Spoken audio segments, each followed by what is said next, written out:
நம்முடைய இன்ஸ்டியூட்டில் வந்து பார்த்தோன்னா பிஓ எக்ஸாமுக்கு டெஸ்ட் சீரிஸ் வந்து போயிட்டு இருக்குது. இன்ட்ரெஸ்ட்டாக இருக்கக்கூடிய கேண்டிடேட்ஸ் வந்து சீக்கிரமாக டெஸ்ட் சீரிஸ் ஜாயின் பண்ணிங்க.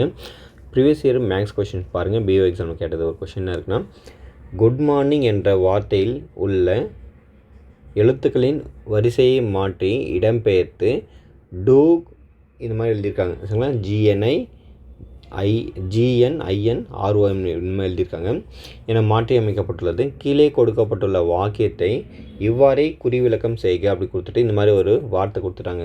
அதாவது இங்கே பார்த்தீங்கன்னா இங்கே குட் அப்படின்றத பார்த்து என்ன பண்ணியிருக்காங்கன்னா, இந்த லாஸ்ட்லேருந்து குட்டுன்றது இப்படி எழுதியிருந்தாங்கன்னா இதை இங்கேருந்து இப்படி எழுதணும், DOOG இந்த மாதிரி எழுதணும்.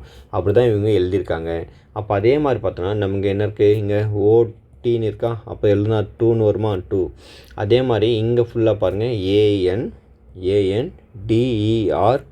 ANDERSTAND டு அண்டர்ஸ்டாண்ட் அப்படின்னு வந்துடுது சரிங்களா. இங்கேயும் பார்த்தோன்னா அப்படி தான் இருக்குது, இங்கேயும் அப்படி தான் இருக்குது, இங்கேயும் அப்படி தான் இருக்குது, இங்கேயும் அப்படி தான் இருக்குது.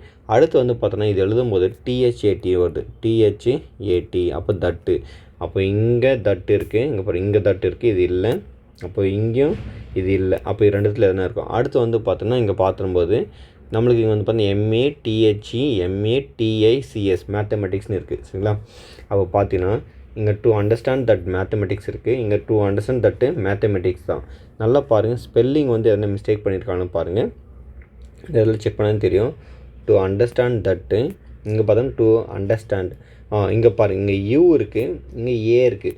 நம்முடைய ஆன்சர்னாக்கும் A தான் ஃபஸ்ட்டு வரணும் சரிங்களா. அப்போ டு அண்டர்ஸ்டாண்ட். ஸோ இது தான் வரும். ஆப்ஷன் C தான் இதுக்கான ஆன்சர்.